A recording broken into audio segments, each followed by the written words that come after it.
Hi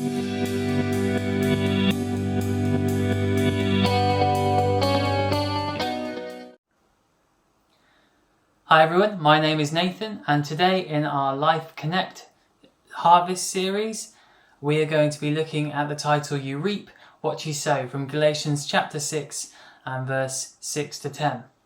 In this small section of Galatians, Paul is talking about how Christians should use their money. Money, that's a word that often gets our attention. So here we go, let's dive in. Galatians chapter 6, starting at verse 6. Let the one who is taught the word share all his good things with the teacher. Don't be deceived. God is not mocked. For whatever a person sows, he will also reap. Because the one who sows to his flesh will reap destruction from the flesh. But the one who sows to the Spirit will reap eternal life from the Spirit. Let us not get tired of doing good, for we will reap at the proper time if we don't give up. Therefore, as we have opportunity, let us work for the good of all, especially for those who belong to the household of faith. Paul says when it comes to money, it's as if there are two fields in which we can plant it in. We can plant our money in the field of the flesh, and if we plant our money here, it will yield a harvest of decay and destruction. Now the reason for this is simple. If we plant in a field which is temporary and going to pass away, the harvest will also be of that nature.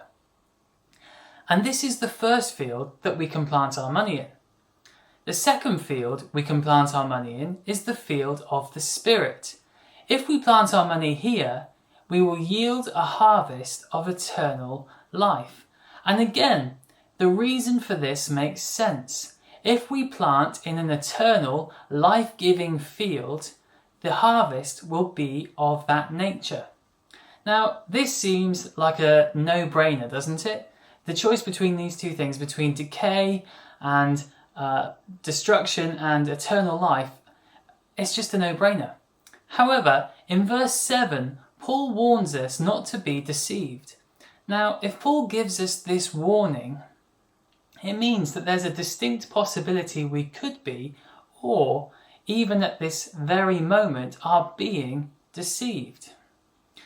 We could be planting in the wrong field and due a harvest that we did not expect.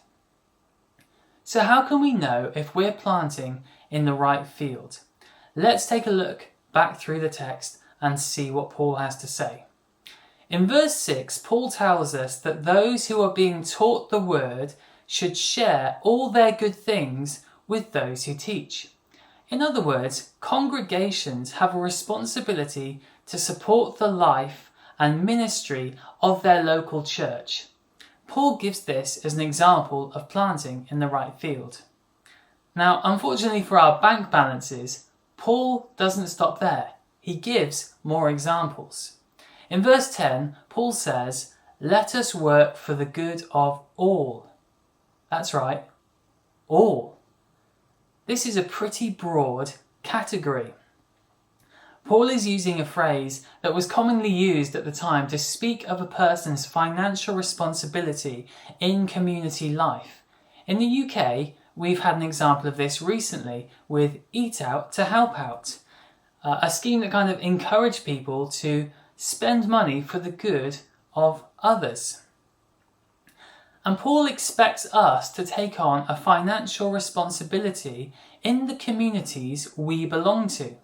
This could be on a smaller scale, helping individuals or families that are in need, but it could be on a bigger scale too, helping to finance anything good, anything life-affirming in the community. This is another example that Paul gives of planting in the right field. But Paul stresses in the second half of verse 10 that our financial responsibility in the community starts with those in our church family. And as Christians, we're to be mindful of the financial needs of our brothers and sisters in the faith, and we're expected to help meet those needs. So these are the examples of planting in the right field which Paul gives us. And planting in these fields, Paul says, is going to give us an eternal harvest. It's important to note the caveat that Paul includes in verse 10. Paul is not unaware of the differing financial capabilities of his readers. He says that they are to do things as they have opportunity. He is aware that some will have greater opportunity than others. So that's the caveat that he puts in there. But in verse 9, Paul calls for perseverance and perspective in these things. Again, the fact that he is telling us these things means that there is a danger that we lose perspective and we give up, we stop doing them. So why might we give up? The problem is that sowing in the other field, the field of the flesh, has quicker results. It provides a harvest that doesn't last, but that harvest is available quickly.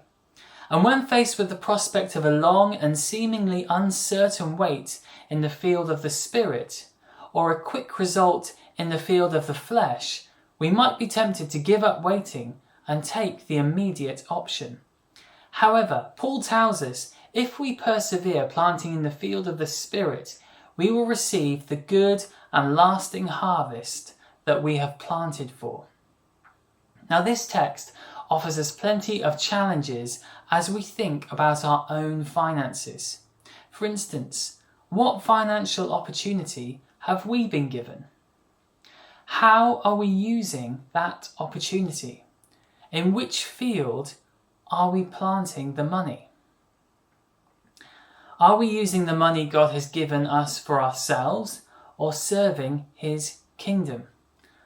After assessing these things, we might have to ask ourselves, what kind of harvest should we be expecting?